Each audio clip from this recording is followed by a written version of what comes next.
This is episode 209 of the Beyond the Food Show, and today we're talking about hormonal health, and hormonal health in the context of intuitive eating. Stay tuned. Welcome to the Going to Beyond the Food Show. I'm Stephanie Dozier, clinical nutritionist and emotional eating expert, creator of the Going to Beyond the Food method, and founder of the Going to Beyond the Food Academy.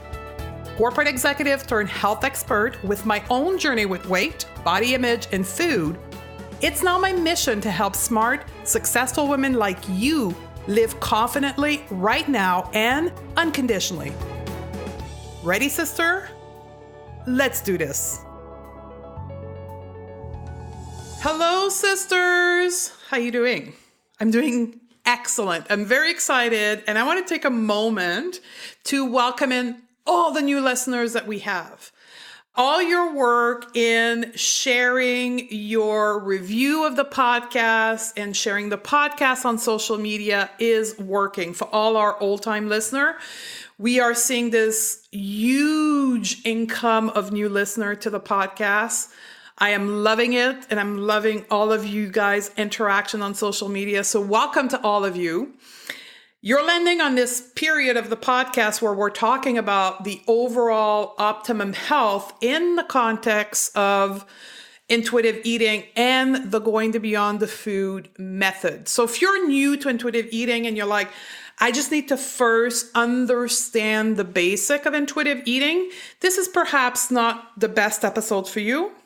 You want to go back and listen from episode 199 to 204. These are like the basic of intuitive eating.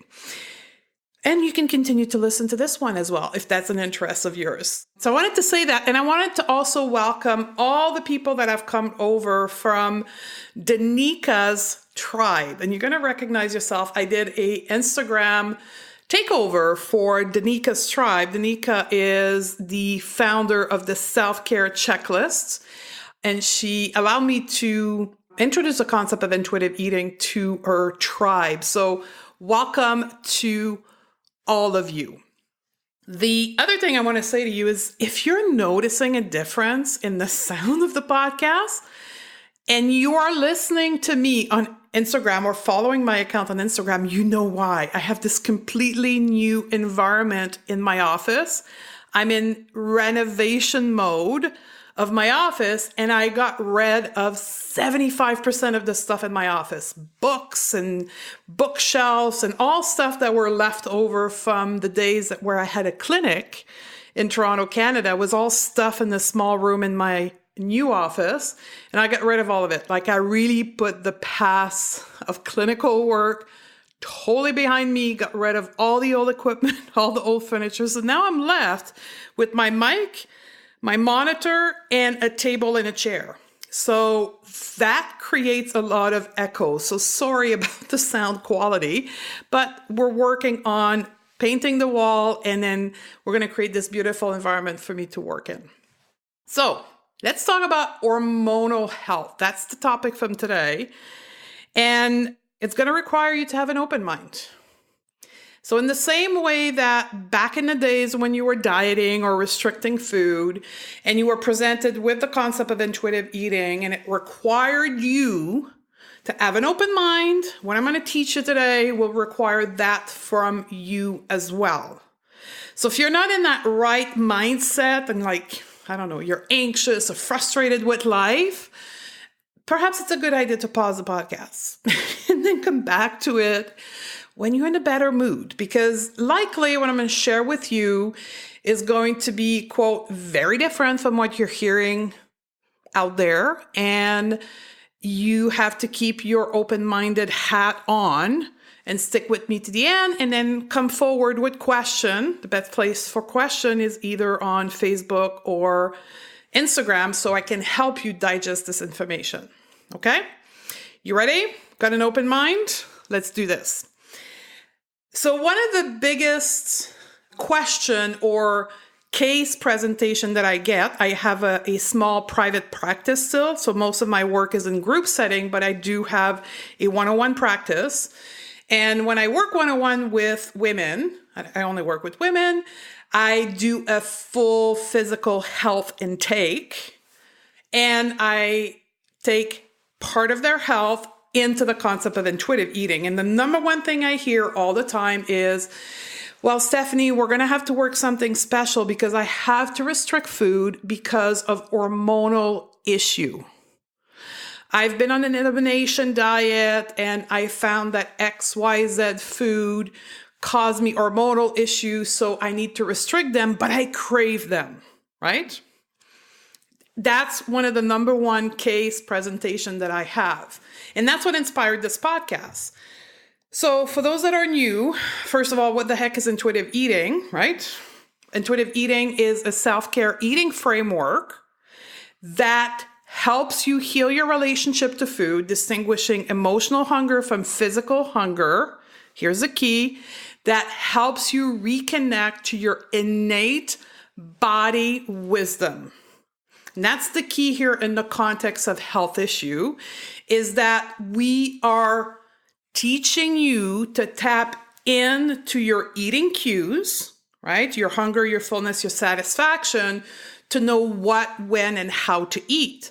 But a byproduct of this reconnection to eating cue is also an overall reconnection to your body wisdom. Your body wisdom not only allows you to know what to eat, but also allows you to manage other health symptoms. So when you're disconnected from this innate body wisdom, you result in having to look for food rules because you don't know what to do with food. And that extension also applies to your overall health. That's when you take your health and you put it in the hand of a guru, of a doctor, and say, well, I don't know what to do, right? So the longer you are an intuitive eater and the more profound you take into this philosophy, you also become able to manage your health, feel the symptoms, the body messages into your body. So from that place, we also need to recognize that there is a trend in today's market that's called the wellness diet. The wellness diet, I call it the baby of diet culture. Wellness diet is a sneaky way of reinventing diet culture that feels like it's not a diet. It wants you to think that the goal of this way of eating is about health and wellness and not losing weight, because weight loss in some circle is not a politically correct way of going about health, because we recognize that health is not the whole and beyond of health. And we also recognize in those circles that dieting doesn't work. However, we then spin it around to say that we're not doing this for your health. We are doing this for your gut health. We're doing this for your hormonal health. But underneath it all, it's about weight loss, healthy weight loss. And that's the center point of wellness diet, is that we are convincing you that you're not chasing weight loss, you're not on a diet, but a nice byproduct of that will be healthy weight loss. So it keeps you in the dieting pattern and the dieting mindset, seeking still weight loss, but in a politically correct way. One of the primary examples of that is the rebranding of Weight Watcher. If you don't know yet, Weight Watcher is no longer called Weight Watcher. It's called Wellness That Works. See the sneaky way? So that's wellness diet. So when we're talking about hormonal health, I don't want to say 100% because that would be untrue, but 99% of what's out there on Google and in the bookstore right now is all wellness diet. And I'm going to challenge you, for all of you that are offended right now by what I'm saying, because I know there's a ton of you, particularly health practitioner, show me a book that has in the title hormonal health that is not in the subtitle something around weight loss. And I did the search as I was preparing for this podcast. And the number one book right now on hormonal health is from Dr. Sarah Godfrey, right? It's called the Hormone Reset Diet. Guess what's in the subtitle line? Lose 15 pounds in 21 days. So yes, some of the information in there is great, but it's all centered around get good hormonal level to lose weight.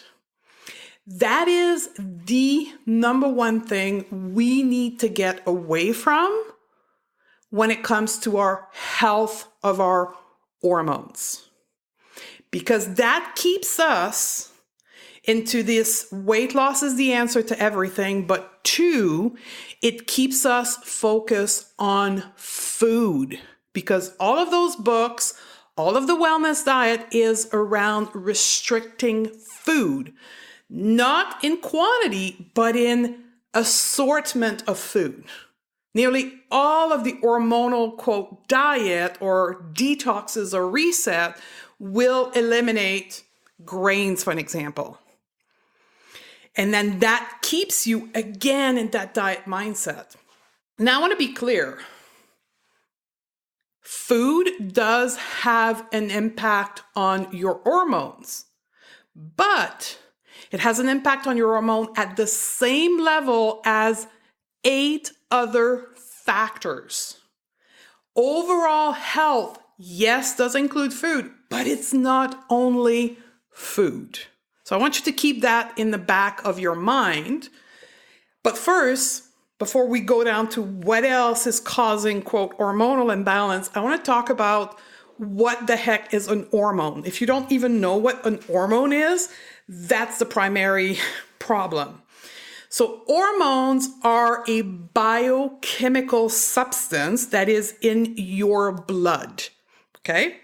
And that biochemical substance is created by the body under the instruction of glands in the body. So we have a number of glands in the body, primarily around our head and around our sex organs, and also the adrenal glands that are in the back of your body. These little bunch of cells, of skins, of tissue, commands your body to produce hormones, this biochemical substance that floats around in your blood. These biochemical substance floats in your blood, and then they transmit information to different parts of your body.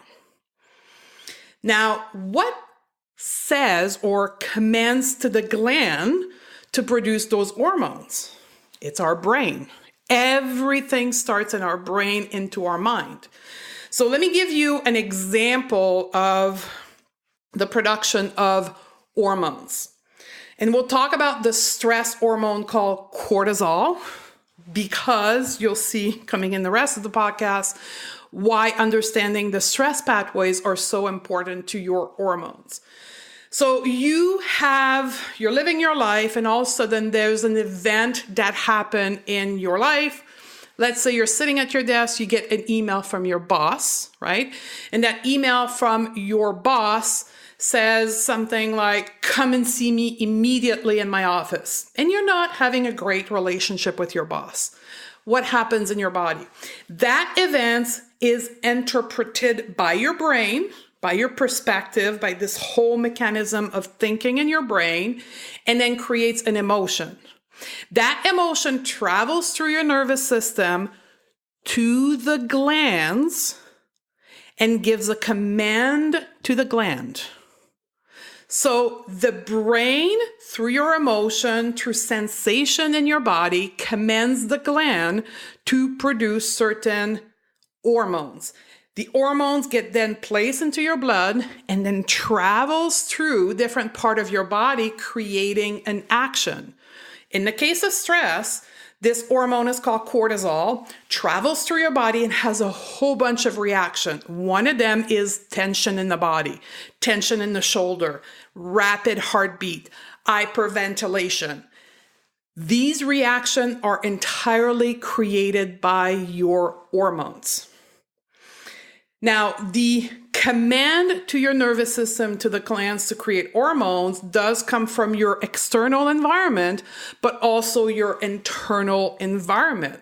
So a great example of that for us as female is our cycle, right? We have in our subconscious mind pre-programmed instruction to create certain hormone at certain times of the month, depending on our age, and a whole bunch of a factor that will say, create that much estrogen at this time of the month, or don't, because this woman is older and she's in menopause, no longer produce as much estrogen. This is all encoded in your brain, and those direction goes to your glands that then produce hormones.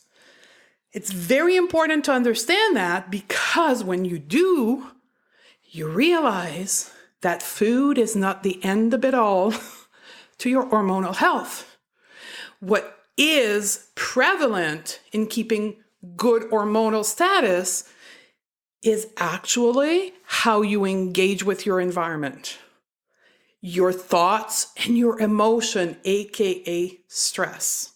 Now, another important factor to understand is that hormonal balance in women is not regular. Same thing happened into men, but it's more accentuated into women. We are expected to be in balance because we have a cycle on a period of 28 to 30 days, and that creates different level of hormone throughout the month. We have different level of hormone at different ages, from puberty to pregnancy to perimenopause and menopause. We have this ability to adapt. We have this natural state of imbalance in our body, so we can achieve different tasks in our body. So for you to have a, quote, balanced hormonal profile is a ridiculous expectation as women. What you want is a capacity of adaptation. You want to be able to adapt to different times of the month, of different situations in your life, and be able to bounce back. And that's what health is. Health is not perfection at all time. It's the ability to ebb and flow. It's the ability to have a cold and get better quickly. It's the ability to go through your feminine cycle and not die of cramps, or not want to kill your husband or your partner before you get your period. It's to be able to go through this hormonal imbalance without too much side effect.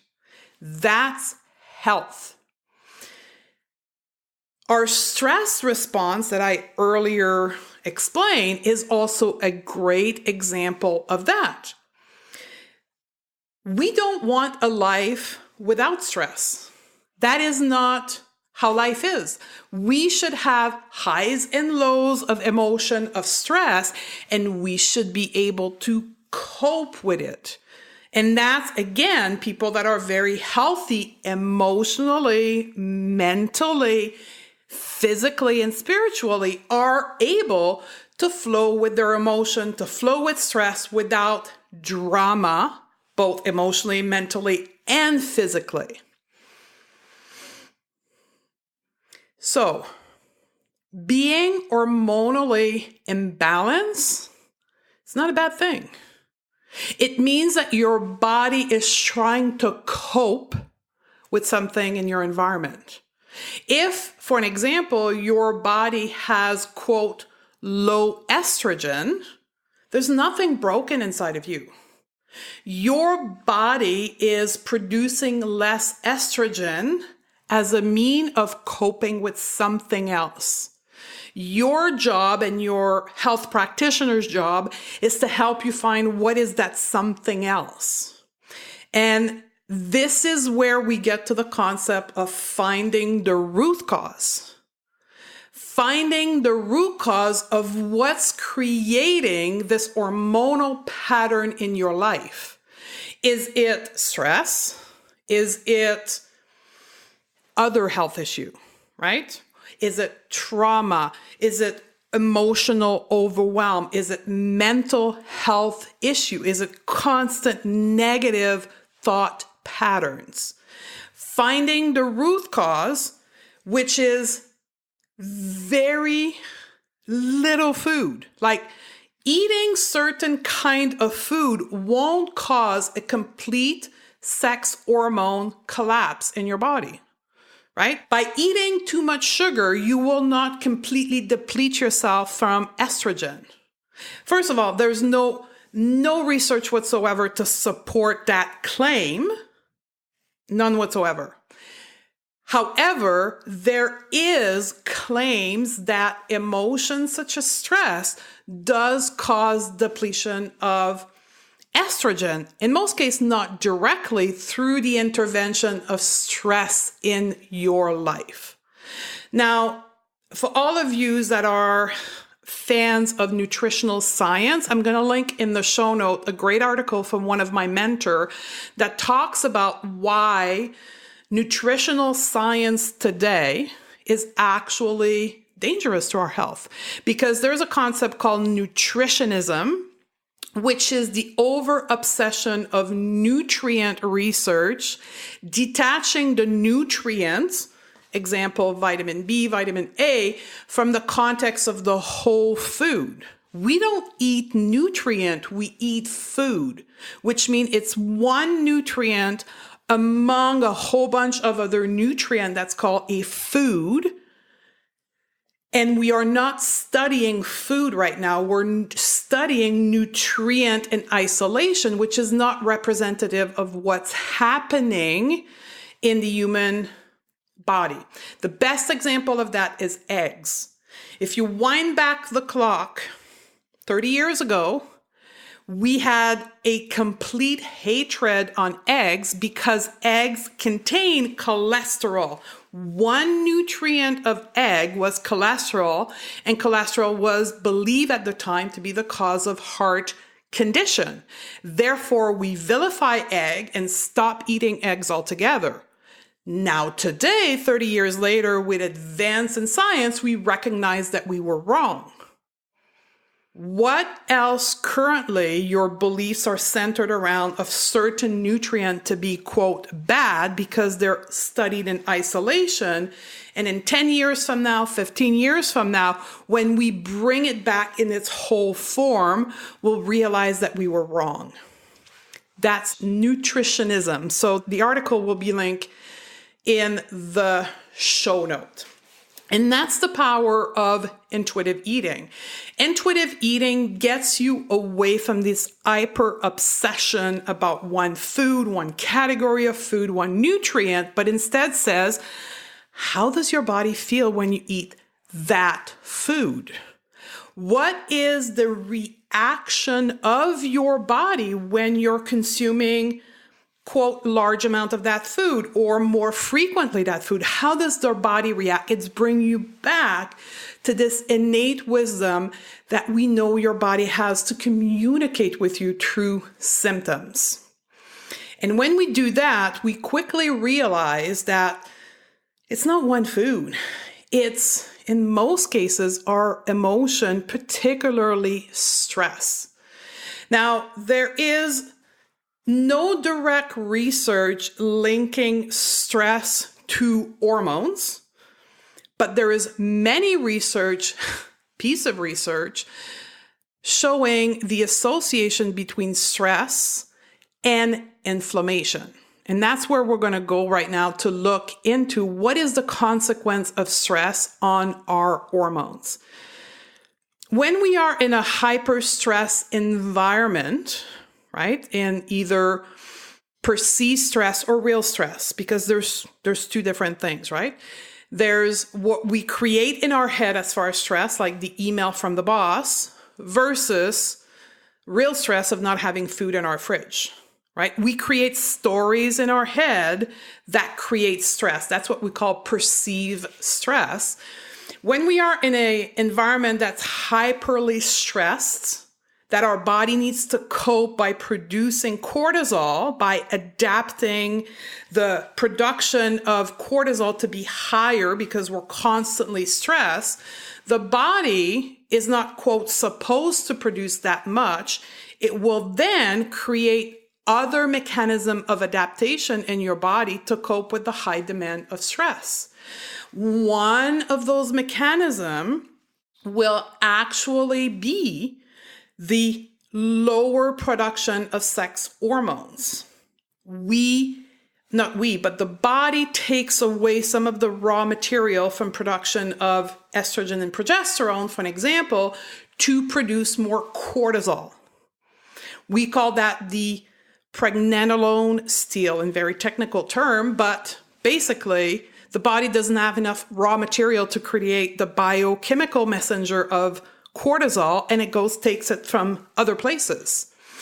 Plus, we know that cortisol inhibits the production altogether of stress hormones. Why? Well, think about this at a higher level. This is how your body's innate wisdom is thinking. Well, this is how you're, I'm talking like if I was your body wisdom. Well, you are hyperly stressed. You feel like your life is about to end. You feel threatened with everything in your environment. You're not in a great state of having babies. You're not the best potential mother. You're not in that state of mind to create life. So we're going to inhibit you from potentially creating life by lowering estrogen and progesterone, and instead taking that and sending it to the stress hormone cortisol. There is a reason why your body chooses to inhibit sex hormones. That's that higher body wisdom that I'm talking about. Why? Because the body perceives you as being in a situation of extreme danger because you're constantly stressed. So the body says, well, we got to deal with the stress. Like our life is in danger here. Forget about making babies right now. We got to deal with stress. That's why clinical observation from me and many of my colleagues, stress is the number one inhibitor of hormonal health because of the consequence of stress into your body. Stress also creates a process that we call inflammation. For those who don't know what inflammation is, think of inflammation as fire in your body. When your body needs to heal, when your body is in a position of, quote, disease, right? It creates a mechanism of inflammation that will allows you to repair. Prime example of that is when you cut your finger, right? You will see some swallowing around the cut and then your skin will become red. That's inflammation. Now, this is visual on the external body. You have the same mechanism internally. When we are stressed, the body creates inflammation internally. One of the symptoms that you may experience when you're stressed is rapid thinking, right? That process, right, is a result of the stress. When you create tension in your muscle to react to stress, you're creating short-term inflammation in your muscle to create that tension. Repeated chronic stress creates inflammation in your tissue. Another example of that is sleep deprivation. As simple as 1 hour less of sleep of night creates stress in your body, which then creates inflammation. Studies for all of my claim are actually going to be in the show notes, so you can look at that. But definitely sleep deprivation creates inflammation due to stress, due to the lack of sleep. Stress has a huge impact on your hormonal health. And I could keep sharing with you how our behavior, how our lifestyle creates stress, creates inflammation into your body, which then leads to this hormonal imbalance that you so dearly want to fix. But here's another one: dieting. Food restriction and dieting causes stress. Studied, research proven. When we restrict food, not only are we under eating, creating a state of stress into the body, when we restrict food and create food obsession thoughts in our mind, guess what we create? A stress reaction that then cascades down to inflammation and adaptation and other hormones in the body to feed this constant state of obsession of stress around food. It's a known side effect of dieting and food restriction, aka elimination diet, Whole30, hormonal reset diet, are all creating stress in your body. And that's why so many of you reach out to me and say, I've done many rounds of Whole30, I've done elimination diet, it gets better for a while, and then I return back to the old state because you haven't address the root cause. You put a bandage on the situation with food restriction, and then boop, the real problem surface out again. So when we take the time to learn intuitive eating, reconnect to this innate body wisdom, we then relieve the body of a lot of stress from dieting, from restriction, allow ourselves to have the mental space to heal our thought pattern that prevents us from having consistency in our changes. If you're new to the podcast, you want to go back about 5 or 6 episodes where we talk about diet brain, right? And then what happened when we create that mental space to actually creates new behavior, we can then dedicate ourselves to, for an example, sleep better. We can dedicate ourselves to learn self-coaching technique like the one we teach in the academy to manage your negative thoughts. And then we can actually tap into our innate body wisdom to know what food works for us and what food doesn't, instead of being on a restrictive diet.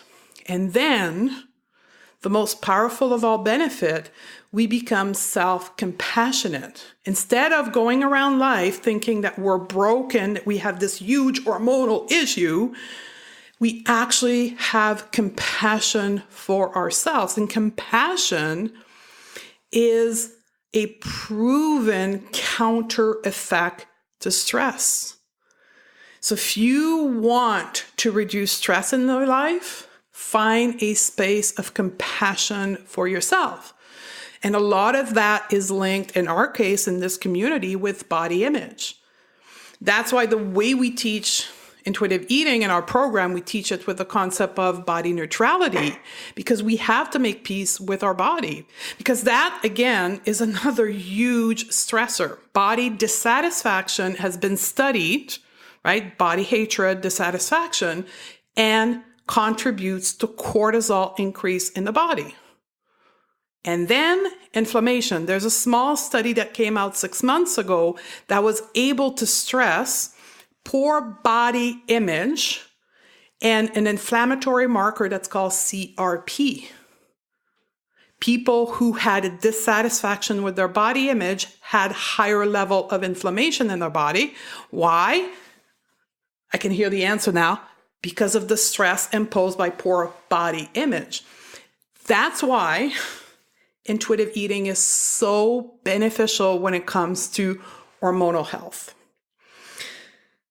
So we're going to recap this and close this podcast here.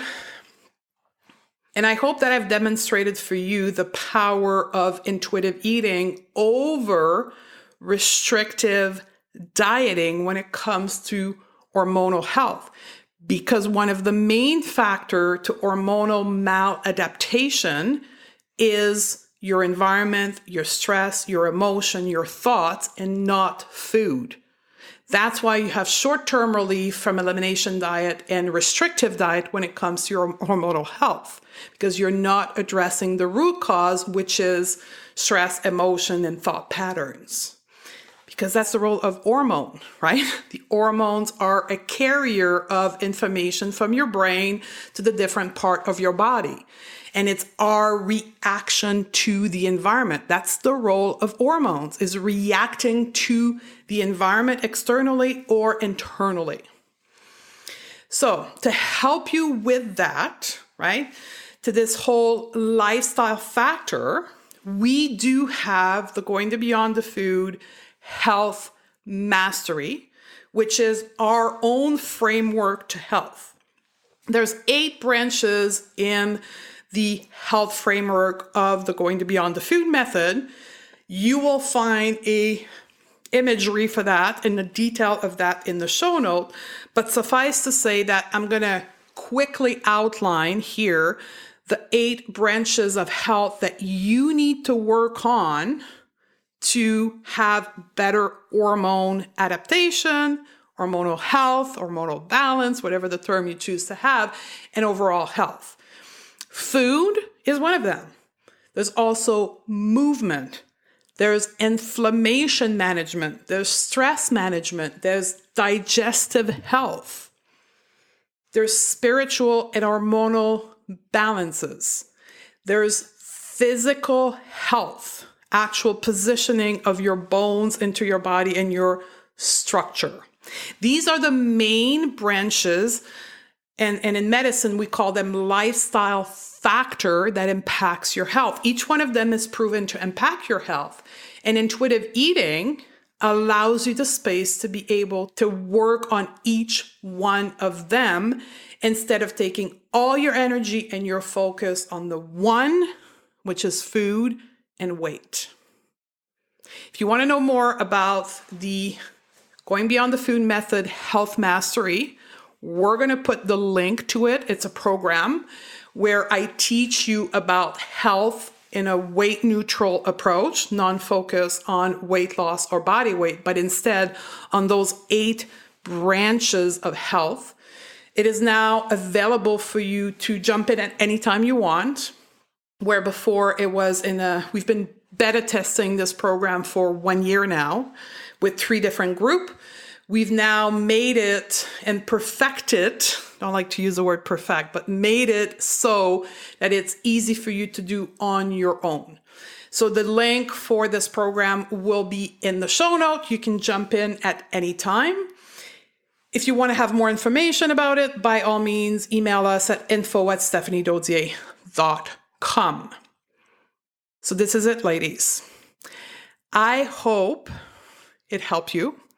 And I know that for some of you, it's going to perhaps be very counterintuitive or very triggering. So I'm open to work with you on that if you reach out to me of perhaps some of the pushback you may have or some of the trigger that been activated in you.